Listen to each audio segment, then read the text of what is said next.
자, 이제 그 법무사 2차 형법 18개년 이제 최신 기출 진도별 이제 실전 해설 들어가겠습니다.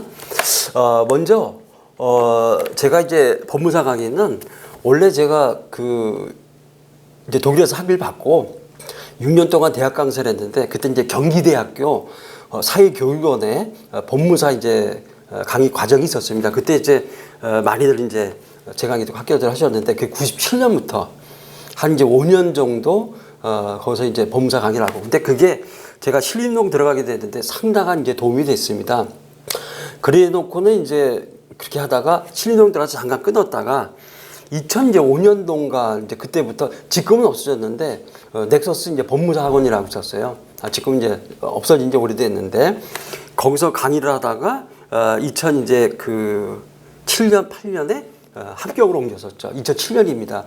합격을 옮겨서 또 그때도 이제 법무사 강의를, 지금 보니까 그때 법무사 같이 강의하시던 선생님들이 아직도 이제 여전히 법무사 강의를 하시더라고요. 그래서 저도 보니까 이제 법무사 강의 경력은 뭐 이제 한 10년 정도 되고, 그 다음에 뭐 제가 사법시험 때는 이제 우리 한림 우리가 또 1타 강사를 했었고, 뭐 지금도 이제 계속해서 변치는 뭐 당연히 뭐 객관식 사례 계속해서 하고 있고, 저는 뭐 제 거 이제 사례집은 이미 출간된 지가 벌써 20년이 넘었습니다. 20년이 넘었고, 그래서 기본적으로 이렇게 이제 법무사 2차 강의 준비를 조금만 해봤습니다. 그래서 18개년 이제 요 문제니까는 특히 이제 2008년까지 있는데, 그게 제가 그 합격에 법학을 해서 마지막으로 이제 법무사 강의를 할 때, 그게 이제 그 계약명시탁에서 매도인이 이제 선의인 경우, 그거 제가 그때 출제했는데 거의 95% 똑같이 이제 출제가 됐었습니다. 그래서 이제 거기까지 한번 제가 쭉 한번 기출 해설을 다뤄봤습니다. 그래서 진도별로 18년치가 진도별로 되어 있으니까는 4회 걸쳐서 한번 보시죠. 자, 그럼 빨리 1번 문제로 들어가겠습니다. 이게 진도별이라도 워낙 섞여 있기 때문에 가장 중심으로 해서 이렇게 청론부터 진도별로 한번 만들어 봤지. 그러다 이제 예컨대 공무집행 방해죄 같은 국가적 법익관할죄도 이제 가장 첫 번째 나옵니다. 자, 문제를 한번 보시죠. 갑은 2019년 자동차 운전면허 없이 승용차를 운전하고 가던 중, 무면허 운전이겠죠. 이미 범죄입니다. 음주 단속을 하던 경찰관 을을 발견하고 그대로 도주하였고, 이 을은 순찰차를 타고 추격해서 갑의 차량을 따라잡은 후 순찰차에서 내려 갑에게 하차할 것을 요구하였다. 그러나 갑은 이에 불응하고 위 승용차를 운전하여 을이 서 있는 방향으로 진행하면서 을의 오른쪽 무릎을 위 차량 앞범퍼로 들이받아 을에게 약 4주간의 치료를 요하는 우측 설관정, 무릎에 파열 등의 상해를 가했다는 것들. 이럴 때 특수상해가 문제가 됐는데, 자동차를 특수폭행이나 특수상해죄에서 말하는 위험한 물건으로 볼 수가 있는가. 그 다음에 이거는 이제 위험한 물건들은 이제 휴대해야 됩니다. 그렇다면 자동차는 과연 자동차는 휴대폰은 아닙니다. 그 다음에 이 휴대 의미를 어떻게 봐야 되는가. 이것이 이제 쟁점이 되겠죠. 이에 검사는 갑을 특수공지방치상죄와 특수상해죄의 상상적 정합으로 기소했다. 근데 이게 모든 그 국가시험 객관식 형법에서 이 특수공지방치상죄와 특수상해죄의 죄수관계, 법정형이 더 높은 결과적 가중법인 특수공지방치상죄 일죄가 된다. 특별관계인데 특수공지방치상죄 일죄다. 이거 뭐 객관식에서 제일 많이 나왔죠. 아마 제일 많이 나온 거 10개 꼽으라면 반드시 들어갑니다. 사례에서도 역시 여러 차례 출제가 됐다는 것들. 자, 죄책을 한번 보시죠. 그러나 무면허 운전으로 인한 이제 도로교통법 위반, 그러니까는 특별형법은 논의로 할 것들. 자, 먼저 특수공무방해치상죄입니다. 문제점. 특수공무방해치상죄. 우리가 이제 결과적 가중범위 출제가 되면은 뭐 특수상해 취사라든가 그러면은 가장 기본적 구성요건부터 논의해야 됩니다. 특수공무집행방해치상죄는 그것도 결과적 가중범위니까는 당연히 이제 특수공무집행방해죄. 그러나 특수도 사실은 가중력 구성요건이니까 그냥 가장 기본적으로 공무집행방해죄 여기서부터 논하셔야 된다라는 것들. 그래서 특수공지방치상죄는 결과적 가중범 따라서 두 번째 단락이죠. 먼저 특수공무집행방해죄의 성부를 살펴보고 이어서 결과적 가중범의 성립과 관련된 문제를 이제 검토하기로 한다. 자, 따라서 먼저 공무집행방해죄 해당 요구부터 보겠습니다. 특수공무집행방해죄가 성립하기 위해서는 먼저 갑에게 적법하게 직무를 집행하는 공무원에 대해서 폭행 또는 협박을 가하는 공무집행방해기가 인정돼야 된다는 것들. 그러니까는 공무집행방해죄는 제일 중요한 것이 직무집행의 적법성입니다. 적법한 직무집행에 대해서만 공무집행방해죄가 성립된다. 따라서 직무집행의 적법성을 먼저 가장 중요하게 현출을 해둬야 됩니다. 경찰관들은 경찰관 직무집행법 제2조 5호 교통단속과 교통위해 방지에 근거한 권한에 따라 음주운전을 하는 차량을 단속하는 직무를 수행하고 있었으므로 우리 적법하게 공무를 집행하고 있었다는 것에 대해서는 의문의 여지가 없다. 그러니까 특히 형법은 어느 과목보다도 이 포섭이 중요합니다. 그래서 포섭들 안 하고 그러는데 큰일 납니다. 이런 사실관계에 대한 포섭이 어느 법학 과목보다도 가장 확실하게 나타나는 게 형법이 되는데, 그렇다면 왜 이럴 때 직무집행은 적법한 것인가? 바로 이런 부분들. 그래서 직무집행의 적법성을 정확하게 밝혀주셔야 된다는 것들. 그리고 무연한 운전을 하던 갑은 적법한 공무 집행 중인 음주운전 단속을 피하려고 경찰관을 자동차로 들이받아서 상해를 입힌 것이므로 갑은 경찰관 의뢰 공무집행을 방해하는 행위를 하였음은 이제 분명하다라는 것들. 자, 그러면은 문제는 특수공무집행 방해죄가 되겠습니다. 특수공무집행 방해죄. 그렇다면은 이 특수라고 하는 것들은 결국 흉기 또는 위험한 물건의 이제 휴대, 바로 이 의미가 되겠습니다. 특수공무집행방해죄는 단체 또는 다중의 위력을 보이거나 위험한 물건을 휴대해서 공무집행방해기를 하여야 하는 바, 여기서 위험한 물건이란 제2제의 목적을 불문하고 그 물건의 객관적 성질 및 사용 방법에 따라서 사람을 살상할 수 있는 것을 말한다. 이때 위험한 물건인가 여부는 구체적인 경우에 물건의 성질과 용법을 종합해서 사회 통념에 비추어 제3자가 살상의 위험을 느낄 수 있는가에 따라 판단해야 된다는 것들. 그러니까는 기본적으로 이런 물병들은 어떻습니까? 이거 위험한 병은 아니겠죠. 근데 이것도 제대로 때리면, 근데 이런 이제 볼펜 같은 거 힘을 한 다음에 찍어버리면은 사용 방법에 따라서는 얼마든지 위험한 물건에 해당이 된다는 것들. 자, 자동차입니다. 판례. 자동차의 경우 살상의 목적으로 만들어진 물건은 살상의 목적으로 만들었고 애당초 흉기가 되겠죠. 흉기가 되는데 근데 일본도 같은 것들, 그리고 완전히 킬러들이 사용하는 그런 것들은 이미 흉기가 됩니다. 그러나 부엌칼은 흉기가 아니죠. 그러나 사용 방법에 따라서는 요리하되 쓰는 거지만은 위험한 물건이 될 수 있다는 것들. 자동차도 흉기 아닙니다. 그러나 우리가 흔히 자동차는 달리는 흉기, 교통사고가 났을 때는. 그러나 그 자체는 절대 흉기가 아닙니다. 그러나 살상의 목적을 만들어진 흉기는 아니지만 산에서 같이 자동차 앞을 가로막고 있는 상대를 밀어 넘어뜨리는데 사용한다면 객관적으로 위험성이 증대된다고 볼 수 있으므로 이를 위험한 물건에 해당한다고 보는 것이 통소가 판례 입장이다. 중요한 것은 흉기와 위험한 물건 구별하는가. 어떤 강사 선생님들이 아주 구체적으로 구별하는데 그럴 필요 없습니다. 흉기나 위험한 물건은 가져가고, 그러니까 언제나 흉기 또는 위험한 물건, 흉기 또는 위험한 물건, 자, 이런 식으로 가시는 게 좋습니다. 따라서 얼마든지 자동차도 사용 방법에 따라서는 깔리면 죽습니다. 자동차 사고 나면 여러 명도 사상의 결과 발생하지 않습니까? 틀림없이 위험한 물건 맞습니다. 그러보다 자동차는 특수공무집행방해죄, 모든 특수자 들어가는 모든 범죄, 특수법규, 특수하게 등등에서 말하는 위험한 물건에 해당한다라는 것들. 휴대음이 역시 판례입니다. 하나만 법원행시도 마찬가지고 법무사 같은 경우, 이게 이제 변시 같은 경우도 저는 학설은 변시를 상당히 컴팩트하게 써야 되기 때문에 학설 쓰지 말라고 합니다. 그런데 요거는 제가 몇 번 확인했습니다. 지금 이 법원행시라든가 이제 법무사는 법원에서 출제를 하고 채점도 법원에서 하기 때문에 법원에서 근무하시는 분들은 학설 같은 거 모릅니다. 당연히 판례로 먹고 산 사람들 판례를 써야 된다. 오히려 진짜인지 거짓인지 모르겠지만 학설 쓰면 감점된다, 이런 말들도 옛날에 이제 많이 돌았었으니까 그냥 판례 위주로만 쓰시면 된다라는 건. 자, 휴대음이, 자, 그렇다면 아까도 말씀드렸지만 자동차는 휴대폰이 아니거든요. 우리 뭐 휴대폰, 뭐가 됩니까? 가방 같은 거, 지갑 같은 거, 이런 것들이 이제 휴대폰이죠. 자동차가 오히려 사람을 휴대를 합니다.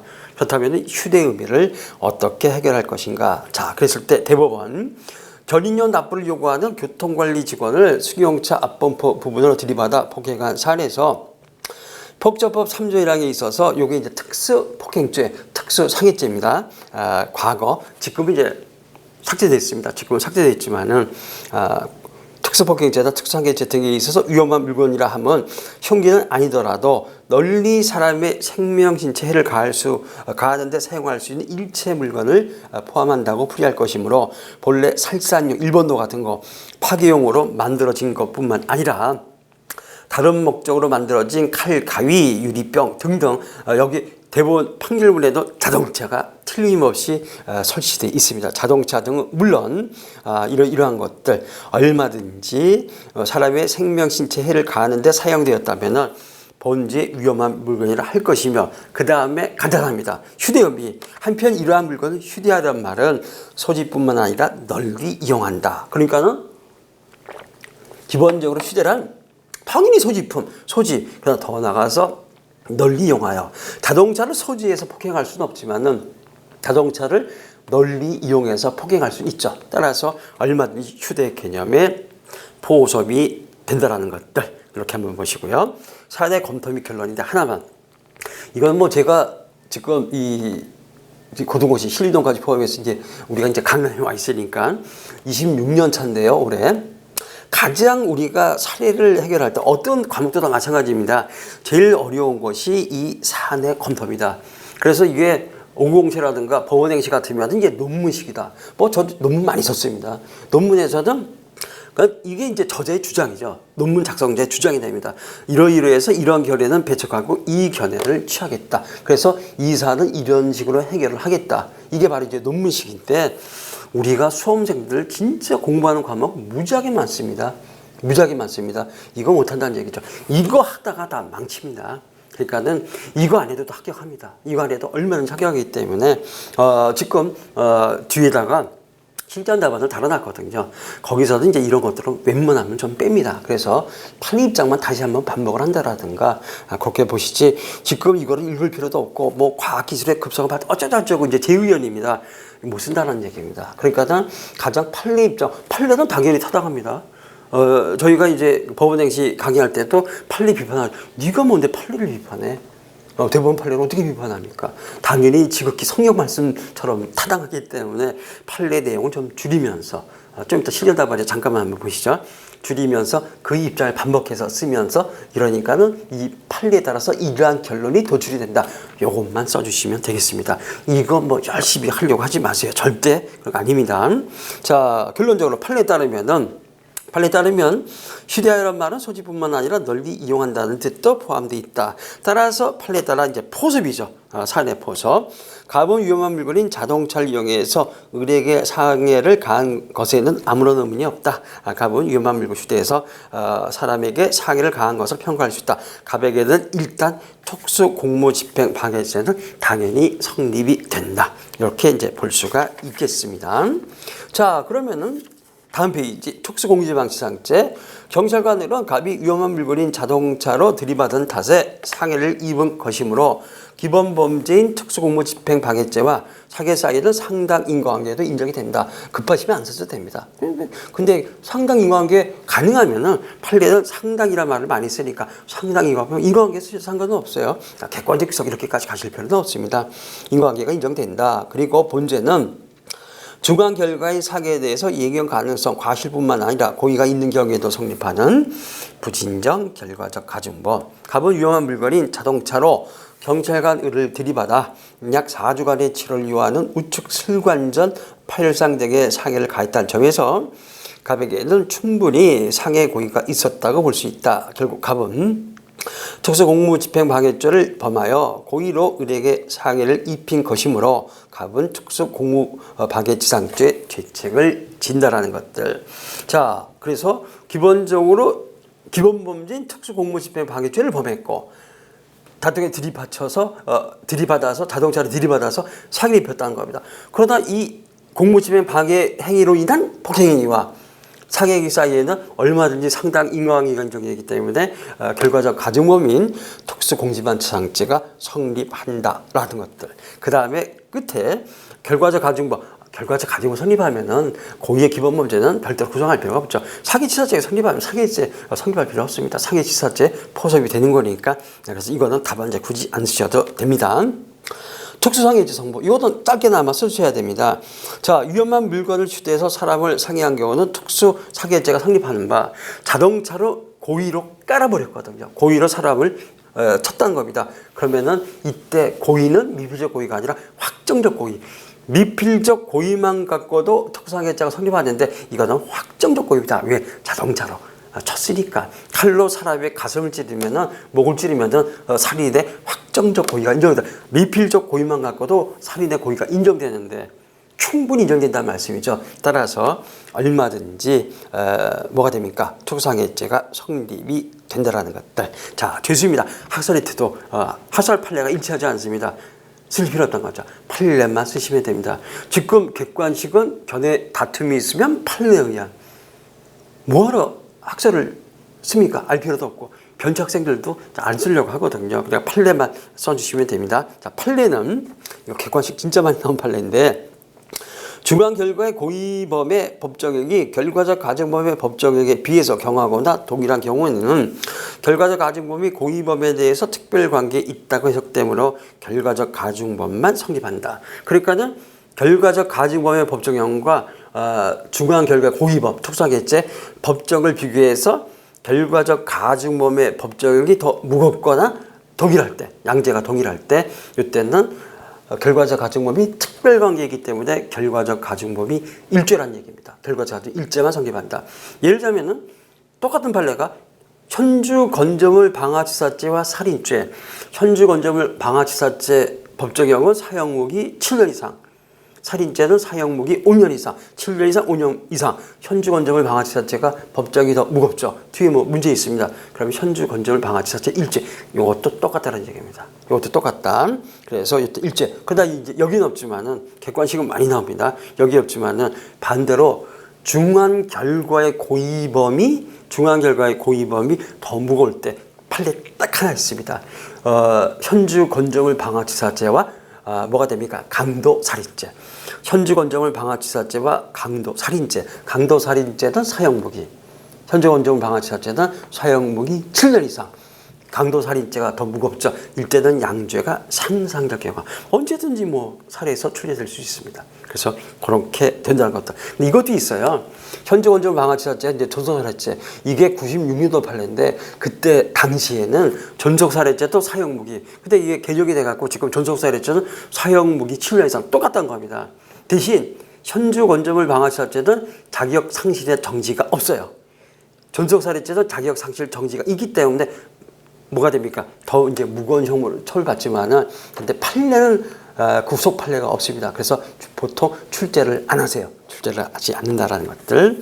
어쨌든 결과적 가중범인 특수공무집행방치상죄 법정이 더 무겁기 때문에 이때 특별관계는 특수공무집행방치상죄 일죄만 성립이 된다라는 것들. 일죄만 성립이 된다. 자, 이렇게 보고 있습니다. 그 다음에 지금 이거는 이제 교재용 상세답안입니다. 이것 양이 너무 많아서 다 못 쓰죠. 그러나 우리가 공부를 하기 위해서는 좀 보셔야 됩니다. 그러나 그래서 실전답안, 변신은 실전답안 무지하게 컴팩트, 무지하게 짧게 써야 됩니다. 형법, 형사법이 통합을 하고 4페이지에 1문 4페이지, 2문 4페이지, 형법, 형사법 무지하게 아주 컴팩트하게 써야 됩니다. 그러다 이제 변신만 그렇고 다른 국가처럼 그렇지 않으니까는 그래서 분량을 조금 맞춰봤는데 그래도 조금 그래도 많을 수는 있습니다. 그래도 실전 답안을 좀 했는데 훨씬 이제 줄였습니다. 아까 말씀드렸지만은 그 판례 어떤 기본적인 입장들은 좀 우리가 쓰시는 게 좋고요. 4대 검토 및 결론 요거 한번 보시죠. 아까도 말씀드렸지만은 우리가 이런 점에서 타당하다 필요 없다는 겁니다. 우리가 어떻게 그 타당성을 논합니까? 그러니까 판례를 최대한 요약해서 여기 한번 보시죠. 휴대하라는 말은 소지뿐만 아니라 널리 이용한다는 뜻도 포함하고 있다고 이해하는 판례에 따르면 이게 바로 또 타당성이 검토죠. 판례가 그렇다. 그래서 결론만 바로 뽑아내시면 충분합니다. 이거는 다른 국가시험에서 굳이 근데 진짜 20년 동안에 타당성 검토하는데 이거 옛날에 사시에서 심지어 추석 지금은 부장 판사 검사는 그 친구들도 이거 제대로 못 썼습니다. 그리고 지금 이제 그 8년 동안 검사하다가 지금은 이제 경력직 판사로 이전한 친구 사실 속했었습니다. 그 친구도 맨날 그때 첨삭해 줬었는데 보게 되면 그렇게 못 썼어요. 그래도 사주석하고 지금은 현재 판사하고 있습니다. 이제 그런 식으로 그러니까는 필요 없다는 괜히 뭐 하려고 노력하는데 못합니다. 그냥 판례만 요약해서 간단히 하면서 포섭만 해주시면 된다라는 거 그렇게 해서 계속 그렇게 구성되어 있으니까 그런 식으로 해서 실전 답안 좀 위주로 해서 많이 써보시면 되겠습니다. 가끔 또 이런 것들 그때 좀 말씀드리겠습니다. 자 그러면은 이제 문제 2번으로 한번 넘어가시죠. 역시 이제 불법한 공무집행과 공무집행 방해죄 성부 정당방위. 근데 이것도 이것은 원래 이건 총론입니다. 불법한 침해에 대해서는 정당방위가 가능하다는 거죠. 그래서 여러 차례 또 국가시험에서 사례로 출제되고 당연히 이제 법무사에서도 출제가 됐었습니다. 한번 보시죠. 이건 뭐 진짜 총론 아주 중요한 내용입니다. 갑은 외국인 산업연수생으로 외국인입니다. 국내에 체류하였다가 적법한 체류 기간이 만료하였음에도 그 체류 기간을 초과해서 국내에 체류하고 있었다. 이와 같이 불법 체류 기간 중에 있던 갑이 집 앞길을 걷고 있던죠. 갑의 출입국 관리법 위반의 제보를 받은 부산지방경찰청 외사계 소속 경찰 공무원 을에게 적발되었다. 을갑영은 그 즉시 갑을 연행해서 순찰자 뒷좌석에 태웠는데 갑은 뒷좌석 유리창을 내리고 도주를 하려 하였다. 이에 을이 갑에게 수갑을 채우면서 제지하려고 하자 갑은 주먹으로 을의 얼굴을 이래 때렸고 이로 인하여 을은 약 2주간의 치료를 요하는 안변부 다발성 좌상을 입게 되었다. 그런데 을갑영은 갑을 연행하면서 실력으로 갑을 제압해서 순찰차에 태웠고 이 과정에서 단순히 갑에게 현행범으로 체포한다고만 말하였을 뿐 갑에게 피사실의 유지라든가 체포 이후 변호인을 선임할 수 있음을 말하거나 변명할 기회를 이제 주지 않았다. 불법한 체포라는 겁니다. 이러한 경우에도 공무집행 방해죄가 성립할 것인가?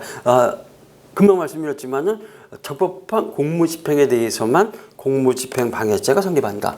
불법한 공무집행에 대해서는 공무집행 방해죄는 성립하지 않는다. 그러면은 둘겹혀갖고는 사기를 폈다는 겁니다. 사기를 폈는데 이러한 경우에 있어서 기본적으로 정당방위가 인정돼서 사기죄 성립이 부속될 것인가 아니면은 정당방위가 인정되지 않아서 과연 사기죄가 성립할 것인가 이게 이제 문제가 됩니다.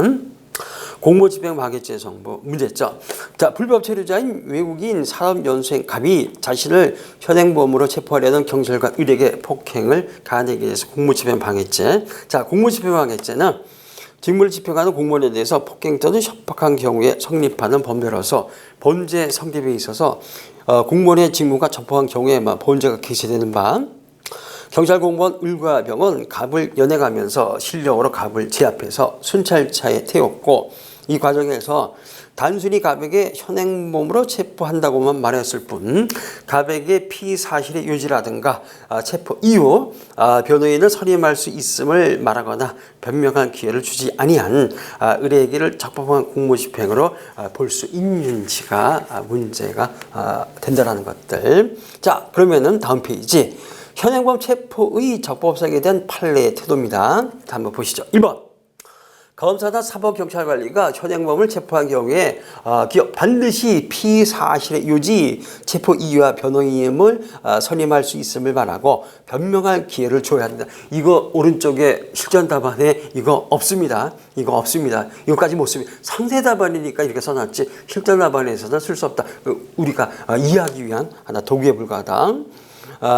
이와 같은 고지는 체포를 위한 실력 행사에 들어가기 전에 미리 하는 것이 원칙이다. 그러나 달아난 피의자를 쫓아가 붙들거나 폭력으로 대응하는 피의자를 실력으로 제압하는 경우에는 붙들거나 제압하는 과정에서 고지하거나 그것이 여의치 않은 경우에는 일단 붙들거나 제압한 후에 지체 없이 고지하여야 한다는 걸. 2번 형법 136조가 규정하는 공무집행방해죄는 공무원의 직무집행이 적법한 경위 안에서 성립한다. 이때 적법한 공무집행은 그 행위가 공무원의 추상적 권한에 속할 뿐만 아니라 구체적 직무집행에 관한 법률상 요건과 방식을 갖춘 경우를 가리키므로 경찰관이 적법 절차를 준수하지 않은 채 실력으로 현행 범위를 연행하려 했다면은 적법한 공무집행이라고 할 수가 없다. 오른쪽 보시면은 요게 실전 답안에 들어간 거죠. 요게 이제 실전 답안에 들어갔다라는 것들. 물론 이제 거의 포섭만 했습니다. 포섭만 했는데, 자, 물론 이제 요것도 이제 아주 짧게 들어갔습니다. 자, 포섭 사안의 검토 판례에 따르면 공무집행방해죄는 공무원의 직무집행이 적법한 경우에 한해서 성립하므로 위법한 직무집행을 하는 공무원에 대항해서 폭력을 가했다 하더라도 공무집행방해죄는 성립하지 않는다는 것들, 않는다는 것들. 사안에서 불법 체류자인 가백을 경찰관이 일과 병이 현행범으로 체포하는 과정에서 단순히 가백에 현행범으로 체포한다고만 말했을 뿐 가백의 피의 사실의 유지라든가 체포 이후 변호인을 선임할 수 있음을 말하거나 변명할 기회를 주지 아니하는 바. 이건 뭐 짧게 들어갔네요. 짧게 보니까 이제 들어가 있는데, 그러니까는 우리가 쓸 수 있을 만큼만 써야 됩니다. 쓸 수 있을 만큼만. 자, 이거는 적법 절차 바로 위반, 듀 프로세스 위반이라는 얘기죠.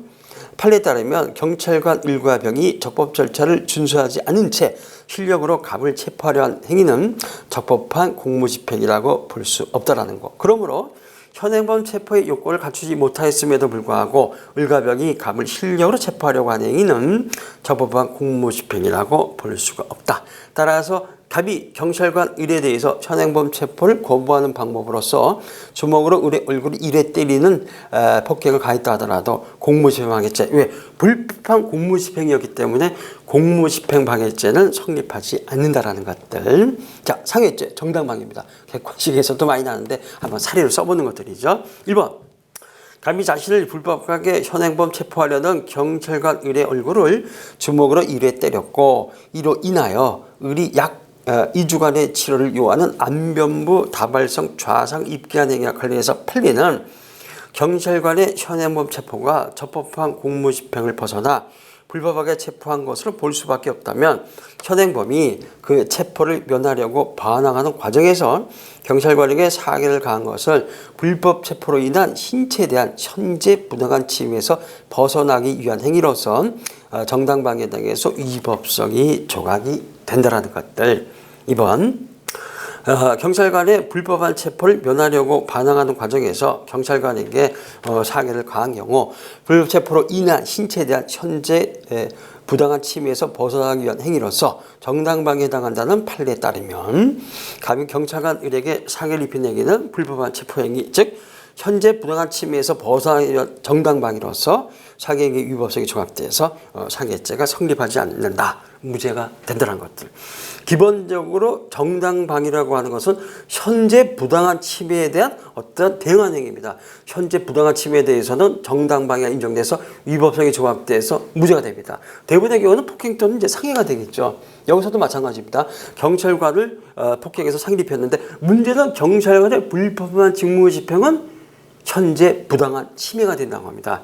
그러니까 정당방위에 있어서 정당방위 상하게 얼마든지 인정이 되고 당연히 이제 방위 의사를 가지고 정당방위로 나기 때문에 상해죄 정당방위에 당해서 위법성이 종합돼서 무죄가 됩니다. 이 핵심이 답안지에 현출되면 된다라는 것들 이렇게 한번 보시면 되겠습니다. 그 다음에 이거는 지금 이 기출 해설 강의이기 때문에 기본 강의가 아닙니다. 그러니까는 이 정당방위라든가 구조를 하나하나씩 필요 없습니다. 이 기출문제 같은 거는 많은 양을 보셔야 됩니다. 많은 양을 보시면서 18년 치면 진짜 많죠. 그래서 많은 양을 좀 보시면서 그에 대한 어떤 내용만 쓰시면 되지 판서를 인위해 가면서 그걸 갖다가 쓸 필요 그런 건 전혀 없다라는 것들. 오른쪽에 있는 또 실전 답안 이 정도 분량도 적지 않은 분량입니다. 이것만 또 한번 해보시면 되겠고요. 자. 그러면은 이번에는 이제 문제 3번 한번 보시죠. 3번 보고 좀 쉬시죠. 자, 갑은 야간에 빈집에 들어가 금품을 절취할 목적으로 장소를 찾다가 2014년 이거 문제 상당히 신박한 문제였었는데 밤 11시 야간에 밤 야간에 A의 거주지인 행복아파트 1동 101호에 불이 꺼져 있는 것을 발견하고 열려진 창문을 통해 거실로 들어갔다.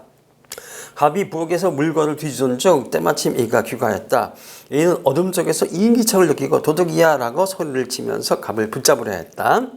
1번 갑이 체포를 면탈할 목적으로 현장에서 A를 폭행한 경우 갑의 죄책을 논하시오. 큰 것들이죠. 그 다음에 문항 1과 T별 짧게 써라.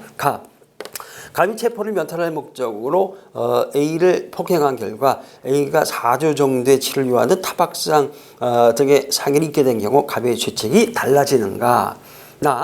갑이 체포를 면탈할 목적으로 A를 폭행한 결과 A의 팔에 멍이 생겼으나 그에 대해 A가 특별히 진료나 치료를 받지 않았고 일상생활하는데 지장이 없었으며 자연적으로 치유된 경우 갑의 죄책이 달라지는가? 이것이 일반적으로 상해적 상해 개념, 즉 극히 경미한 상처를 상해치서 말하는 상해를 볼 수가 있겠는가? 인정하지 않습니다. 그래서 이때 상해가 안 된다면 이것은 결과적 가중범으로 처벌할 필요가 없다는 얘기겠죠. 아주 중요한 내용이죠. 갑이 체포를 면탈할 목적으로 목에 있던 식칼을 A의 목에 대고 붙잡히면 죽인다라고 협박하면서 찌를 듯이 협박한 경우 갑의 죄책이 달라지는가? 즉 달라지겠죠. 중강도죄가 성립하는 것. 중강도도 위험한 물건을 휴대했기 때문에 또는 흉기를 휴대했기 때문에 이때는 뭐가 되면 특수 중강도죄 이렇게 된다는 것들이죠. 그래서 달라진다는 것들 써봐라. 갑의 신고로 현장에 출동한 경찰관에 대해서 체포를 면탈할 목적으로 폭행한 경우 갑의 죄책이 달라지는가?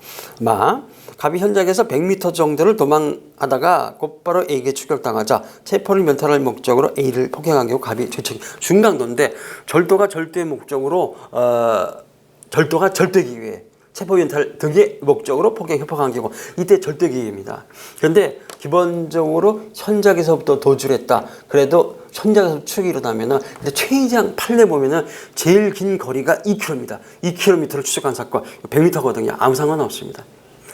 현장에서부터 추적이 일어났다면은 여전히 절도기에 따라서 다시 중강도 역시 죄책이 달라진다라는 것들 짧게 한번 보시죠. 1번 A를 폭행한 행위에 대한 갑의 죄책 문제점. 1번 갑이 야간에 밤 11시 야간입니다. 이게 한 아침 7시가 겨울철에는 아직 야간입니다. 그러다 이제 지금 5월 12일 주간이거든요. 달라지지만 그러나 밤 11시는 계절을 막론하고 빼박 야간이라는 것들. 갑이 야간에 A의 주거지에 침입해서 물건 훔치려고 한 행위가 야간 주거 침입 절도죄 기수인지 아니면 미수인지가 문제가 되고 2번 갑이 체포를 면탈할 목적으로 현장에서 A를 폭행한 행위가 중강도의 기수 또는 미수에 해당하는지가 문제가 된다. 3번 갑이 범한 범죄 죄수 관계. 먼저 야간 주거 침입 절도죄 성보 실행의 착수 여부. 야간 주거 침입 절도 야주절.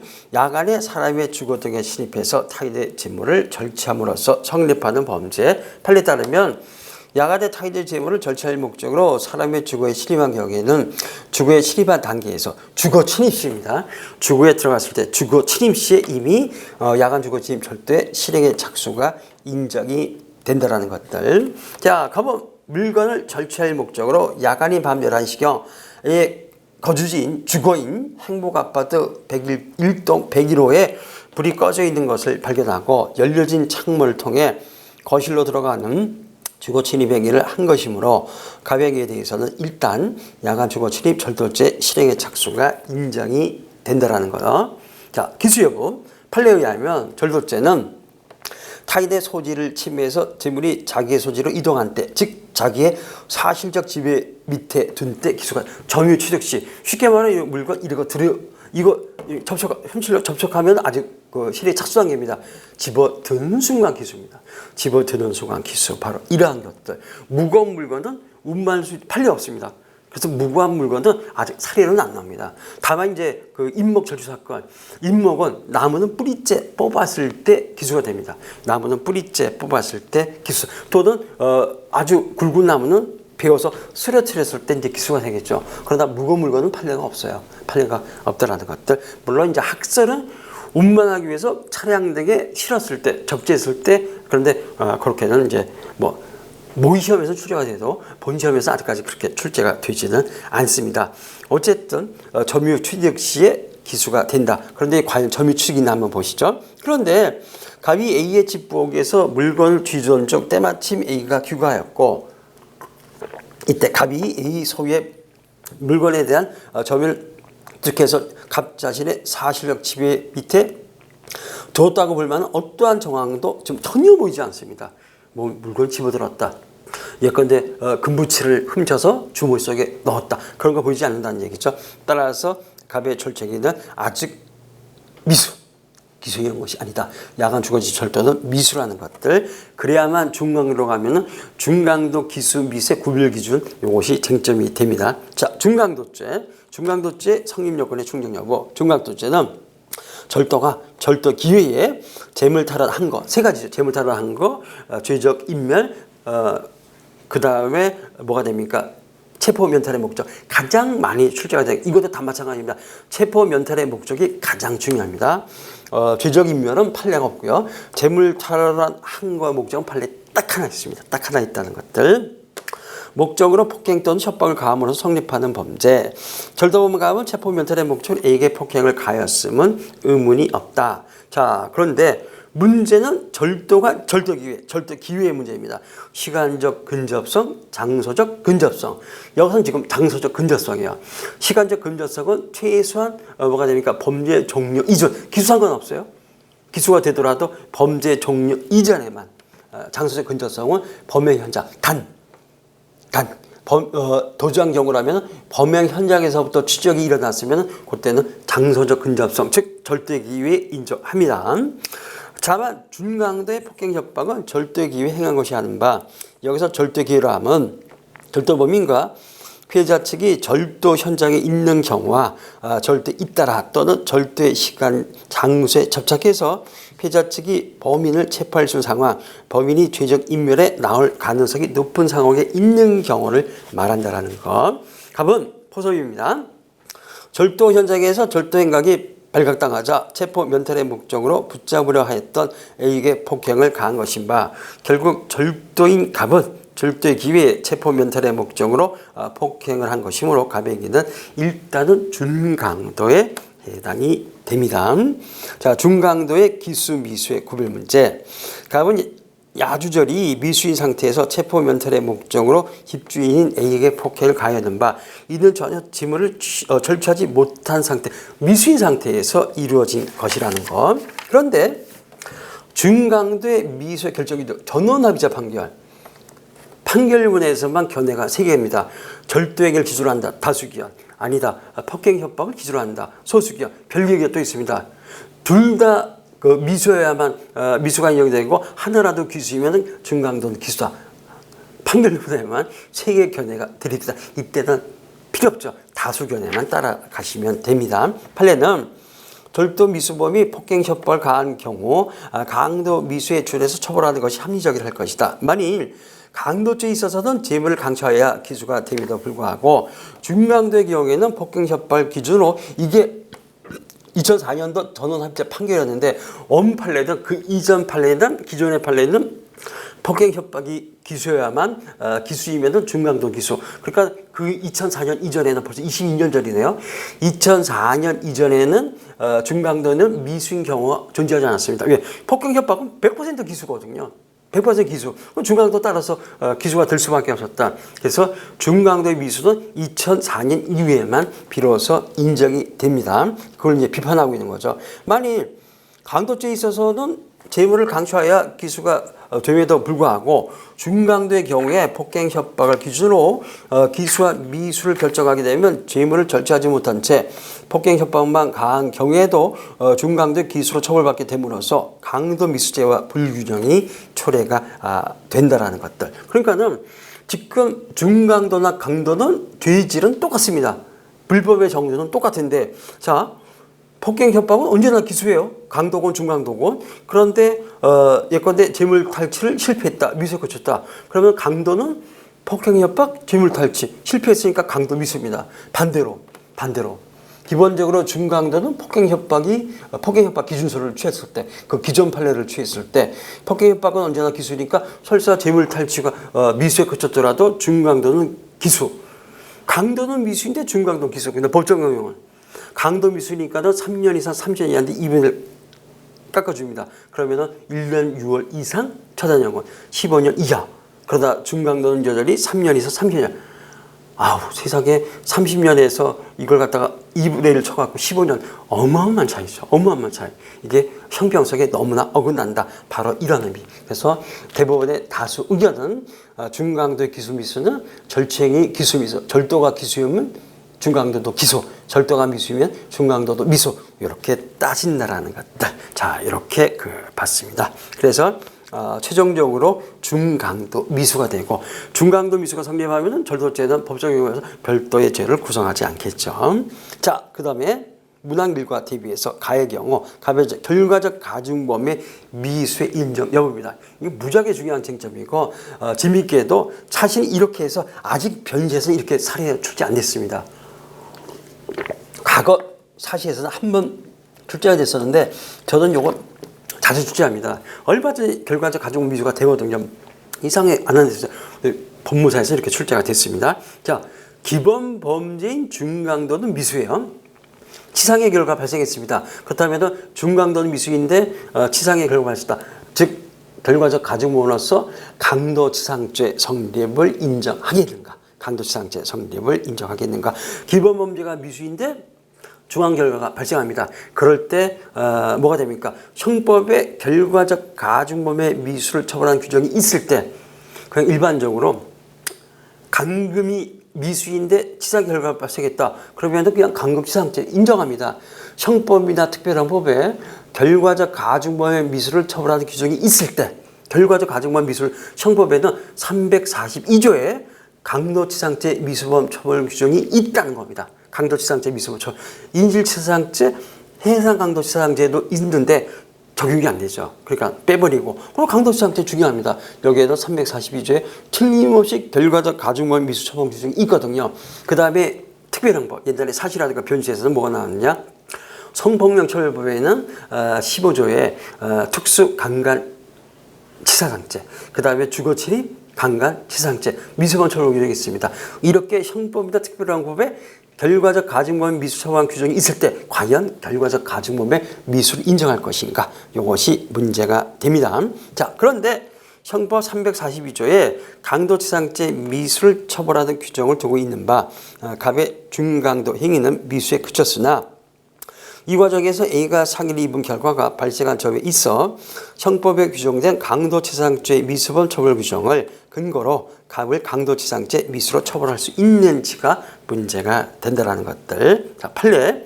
현행 성폭력처벌법 15조에 강간치상죄 미수를 처벌하는 규정이 있는 바 판례는 성폭력 특례법에서 규정하는 특수강간의 죄를 범한 자뿐만 아니라 특수강간이 미수에 그쳤다 하더라도 그로 인하여 피해자가 상해를 입었으면 특수강간치상죄가 성립하는 것이다. 판시에서 실정법에 결과적 가중범의 미수를 처벌하는 규정을 두고 있음에도 불구하고 결과적 가중범의 미수를 부정하고 있다. 그러니까 이거는 뭐냐면 판결 이후에도 설정 나와 있는데 그 입법 이유 입법 제한 이유세법 남아 있습니다. 이거는 함께 규정. 판결문에도 최근 판례도 명백히 설치를 해놨더만요. 이거는 함께 규정된 강도상의 강도살인죄 고의범의 미수범 처벌 규정이지 결과적 가중범의 강간살인죄 강간상해죄 미수범 처벌 규정이지 결과적 가중범의 미수범 처벌 규정이 아니다. 근데 그 당시 입법 이유세에는 정확하게 설치되어 있었습니다. 그렇게 되어 있었다라는 거. 그래서 기본적으로 단설 판례 일체에서 결과적 가중범의 미수를 부정하고 있다. 결과적 가중범은 기본 문제가 미수라도 치사상의 결과 발생하면 결과적 가중범은 기수라는 것들. 자, 그렇게 갑의 죄책이 당연히 달라지겠죠. 자, 나의 경우 갑의 상대적 상해 개념 결과적 가중범에서 그냥 상해죄는 진술사람 인정합니다. 그런데 그게 아니라 진술서까지는 안 나왔는데 극히 경미한 상처입니다. 이거를 결과적 가중범인 특히 강간치상죄가 많습니다. 강간치상죄나 강도치상죄에 있어서 상해를 보게 극히 경미한 상처 요것이 볼 수가 있겠는가. 자, 문제점. 갑이 체포를 면탈할 목적으로 A를 폭행한 결과 A의 팔에 멍이 생겼으나 그에 대해 A가 특별히 진료나 치료를 받지 않았고 일상생활을 하는데 지장이 없었으며 자연적으로 치유된 경우와 같이 이거를 줄이면 극히 경미한 상처. 이러한 극히 경미한 상처를 범행 과정에서 발생한 극히 경미한 상처를 결과적 가중법에 있어서 상해로 보아 갑에게 중강도에 의한 강도치상죄 성립을 인정할 것인가. 이것이 문제가 됩니다. 근데 이거는 법원으로부터 생겨난 쟁점이에요. 법원으로 생겨난 이론이기 때문에 법리죠. 교수님들은 별로 안 좋아합니다. 그냥 판례만 쓰시면 됩니다. 큰 뭐 의미도 뭐 어떤 교수님 단지 이미 퇴직하셨고 다 돌아가셨어요. 돌아가셨는데 의미도 없습니다. 판례 한번 읽어보겠습니다. 판례는 피고인이 피해자와 연행 문제로 시비하는 과정에서 치료도 필요 없는 가벼운 상처를 입었으나 그 정도의 상처는 일상생활에서 얼마든지 생길 수 있는 극히 경미한 상처이므로 굳이 따로 치료할 필요도 없는 것이어서 그로 인하여 인체 완전성을 해하거나 건강 상태를 불량하게 변경하였다고 보기 어려우므로 피해자가 약 1주간의 치료를 요하는 좌측팔 부분에 동정 크기의 멍이 든 것이 상해죄에서 말하는 상해에 해당하지 않는다고 판시해서 좌측팔 부분에 약 1주간의 치료를 요하는 동정 크기의 멍이 든 것 같이 극히 경미한 상처를 상해 개념에서 배제시키고 있다라는 것다. 바로 이게 상대적 상해 개념이라는 겁니다. 이게 과거 특히 80% 이상은 강간치상죄에서 문제가 됐는데 조금 상처가 납니다. 그래도 과거 강간죄는 친고죄였거든요. 고소 안 합니다. 취시하거든요. 그러니까는 수사 과정에서 생채기만 나도 그때도 이제 강간치상죄는 비친고죄니까는 그냥 완전히 기소를 했다는 겁니다. 그런 이유가 있었는데 지금은 이제 강간죄 더 이상 친고죄가 아니라는 겁니다. 그래서 지금은 이제 많이 좀 완화됐지만은 어쨌든 간에 시험에서는 여러 차례 출제가 됐고 변제에서도 뭐 재작년에 13회 때 한번 사례로 출제가 됐었습니다. 검토. 신체 생리적 기능에 장애를 초래하지 아니한 이상 강도치상죄나 코피 조금 난 거 판례 보면은 코피 강간 과정에 코피를 줄줄 흘려갖고도 손바닥 흥건할 때 피를 만들었는데 이거 사기를 받습니다. 그냥 조금 흘적 난 거, 멍 정도 든 거, 왼쪽 강간 과정 생긴 왼쪽 팔 등에 생긴 뭐가 됩니까? 2cm 정도 극히 상처, 생치기 이런 건 상해로 인정을 안 하고 있습니다. 자, 강도치상죄나 강간치상죄 등 결과적 가중범에 있어서의 상해에 해당한다고 될 수 없다는 판례에 의하면 갑에 의해서 A의 팔에 생긴 멍과 같은 극히 경미한 상처는 강도치상죄에서 말하는 상해에 해당되지 않는다라는 것들. 따라서 기본적으로 이건 상해가 아닙니다. 그렇기 때문에 여전히 중강도 미수로 남아있고 죄체가 달라지지 않습니다. 자, 다의 경우 가면죄 특수 중강도의 미수범. 자, 문제점. 이건 이제 칼을 소지하고 흉기 또는 위험한 물건이 칼을 소지하고 찌를 듯이 협박을 했거든요. 요걸 갖다가 특수 협박. 그렇다면 단순 중강도가 아니라 특수 중강도 요것이 성립하겠는가? 문제점. 갑은 야간 주거 침입 절도 미수 상태에서 체포 면탈의 목적으로 부엌에 있던 식칼을 A의 목에 대고 붙잡으면 잡아 죽인다. 붙잡으면 죽인다라고 위협을 하면서 실제 협박을 하는 바 갑이 협박 행위를 하면서 흉기 또는 위험한 물건인 식칼을 소지 휴대하고 A에게 위협을 가했다는 것은 갑의 협박 행위가 특수협박죄에 해당하는 것을 의미한다라는 거. 단순 협박이 아니라 특수협박이기 때문에 따라서 뭐가 됩니까? 중강도도 단순 중강도가 아니라 특수 중강도가 되는 것이 아닌가. 특수 중강도 미수가 되어야 되는 것이 아닌가 이런 의문이 들 수밖에 없고 판례 역시 전원합의체 판결. 전원합의체 판결인데 다수 의견은 어떻게 되느냐? 폭행 협박 행위 태양에 따라서 폭행 협박이 특수 폭행이다 특수 협박이면 특수 중강도, 단순 협박이다 단순 폭행이면 단순 중강도. 소수 의견입니다. 절대기의 행위 태양에 따라서 그러니까 특수 절대이면 특수 중강도, 단순 절대이면 단순 중강도. 다수 의견은 전원합의체 판결, 다수 의견은 특수 폭행, 특수 협박인 특수 중강도 바로 그겁니다. 한번 보시죠. 판례는 상과 같이 절도범이 체포를 면탈하기 위해서 폭행이나 협박을 가하면서 비로소 흉기 또는 위험한 물건을 사용한 경우에 폭행 협박의 행위 태양에 따라 특수 중강도의 성모를 판단한다. 따라서 절도범이 처음에는 흉기를 휴대하지 않았으나 단순 절도라는 얘기죠. 체포를 면탈할 목적으로 폭행 또는 협박을 가할 때 비로소 흉기를 휴대에 사용하게 된 경우 특수 강도의 중강도, 특수 중강도가 성립한다라는 것들. 전원 합의자 판결 다수 의견이 되겠습니다. 자, 이거는 뭐 검토 볼 필요도 없죠. 판례에 따라서 폭행 협박이 대항인 특수폭행, 특수협박이면 특수중강도, 특수협박이지 않습니까? 따라서 특수중강도 미수가 성립하게 되고 죄책은 당연히 가중처벌 달라지게 된다라는 것들. 라의 경우 가면 이제 자 중강도 미수범의 성부. 자, 중강도죄는 절도가 재물을 절취하는 재물탈의 한거, 체포 면탈 등의 목적으로 폭행 협박을 함으로 성립하는 범죄. 자, 갑이 A 신고로 현장에 출동한 경찰관에 대해서 중강 체포를 면탈할 목적으로 폭행을 가한 경우 이때 중강도 미수는 그대로예요. 또 하나가 공무집행방해죄 성무가 문제가 됩니다. 이는 야간 주거 침입 절도의 미수범인 갑이 절도 기회에 체포 면탈의 목적으로 경찰관에게 폭행을 가한 것이므로 중강도 미수의 죄책을 진다라는 것들. 근데 이제 이건 똑같습니다. 하나 더 있었다는 거죠. 공무집행방해죄. 자, 공무집행방해죄는 직무를 집행하는 공무원은 폭행 협박함으로써 성립하는 범죄. 판례에 의하면 공무집행방해죄는 공무원의 직무집행이 적법한 경우에 한해서 성립한다라는 거. 자, 이에 신고로 현장에 출동한 경찰관에 대해서 체포를 면탈할 목적으로 폭행한 경우에 있어서 경찰관은 절도 피해자 A의 신고로 현장에 출동한 것인 바 경찰관은 경찰관 직무집행법 제2조 및 형소법 제212조, 211조를 근거로 부여된 권한에 따라 갑을 절도 현행범으로 체포하는 직무를 수행하고 있었다고 보아야 할 것이므로 경찰관은 적법하게 공무를 집행하고 있던 중이었음은 분명하다라는 것들. 결국 갑은 적법하게 직무를 집행하는 공무원을 폭행한 것이죠. 공무 집행방해죄 오늘 계속 나옵니다. 적법한 공무 수행하던 공무원에게 폭행을 가했을 때, 협박을 가했을 때 적법성이 인정됩니다. 당연히 공무집행방해죄. 하나 더 붙죠. 죄수관계는 이것도 뭐 무지하게 많이 나왔지만은 중강도죄 미수겠죠. 중강도죄와 공무집행 하나행위 상상적 형화. 그랬을 때 왜냐하면은 중강도의 폭행 협박은 동시에 뭐가 됩니까? 공무집행 방해 협박 하나행위입니다. 그러니까 상상적 형화. 다른 판례 있어요. 강도가 체포 면탈의 목적으로 공무원 경찰관에게 폭행을 가하면은 강도죄와 공무집행 방해 실체적 형화. 왜? 강도 폭행 따로 공무집행 방해죄 폭행 따릅니다. 그러다 지금 여기서는 체포를 면탈할 목적으로 폭행을 가하는 것은 중강도의 폭행이자 동시에 공무집행 방해죄 폭행. 동일한 폭행이기 때문에 상상적 경합이 이루어진다라는 것들. 따라서 중강도 미수에 그치지 않고 공무집행 방해죄도 성립해서 상상적 경합, 죄책 범위는 달라진다. 이렇게 볼 수밖에 없겠습니다. 마지막 갑의 죄책 중강도죄. 자, 문제점.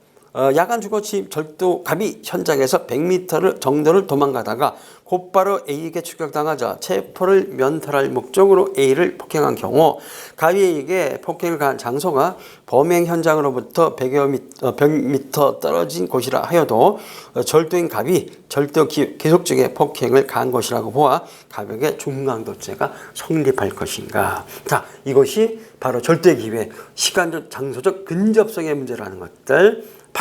판례는 기업 중강도죄 성립에 있어서 폭행 협박은 절대 기회에 행한 것이어야 되고 여기서 절대 기회는 실행에 착수한 후 절도행의 종료까지 즉 기수가 아닙니다. 종료까지입니다. 종료 직후까지. 조금 더 정확히 말하면 종료 직후 한 5분 정도 해서 아주 널널하게 인정하고 있습니다. 종료까지 시간적, 장소적 근접성이 있는 범위를 의미한다. 특히 장소적 근접성과 관련해서 금방 말씀드린 종료 직후는 시간적 근접성, 그 다음에 장소적 근접성입니다. 폭행 협박은 절도 현장 또는 직접 그 부근에서 행해져야 하지만 현장에서 추적을 당한 경우에는 거리가 떨어진 때에도 장소적 근접성을 인정할 수 있다. 그런데 절도가 피해자에게 발각돼서 계속 추격당하거나 체포를 면탈하고자 피해자에게 폭행을 가했다면 그 장소가 서론과 같이 현장에서 약 200m 떨어진 곳이라 하여도 절도의 기회 계속 중에 폭행을 가한 것이다. 아니 현장에서 추격을 했는데 200m 떨어져서 거기서 때렸다는 겁니다. 충분히 장소적 근접성. 근데 아까 말씀드렸죠. 가장 최장은 2km입니다. 더 멀리 도망갔으면 현장에서부터 추격해서 더 멀리 또 가겠죠. 어쨌든 2km, 100m는 잽도 일다는 얘기입니다. 따라서 얼마든지 장소적 근접성. 여기 있네요. 2번. 다른 판례 역시 절도 현장에서 약 2km를 추적당하다가 폭행한 경우도 장소적 근접성을 인정해서 중강도죄가 성립한다고 보고 있다. 상관없다. 중요한 건 현장에서부터 추격이 일어났습니다. 오케이. 장소 근접성 인정, 절도기회 인정, 따라서 중강도죄 검토 바로 요거죠. 얼마든지 중강도죄가 성립하고 갑의 죄책은 달라지지 않는다. 정확하게는 중강도 미수가 되겠죠. 그래서 실전 답안 자금분량 아닙니다. 이거 진짜. 그러니까 사실 우리 실전 답 진짜 시험장에서 답안은 더 축소가 되겠죠. 이 정도에서는 좀 봐두시면 되겠습니다. 자, 그러면은 쉬었다가 4번 문제 들어가시죠.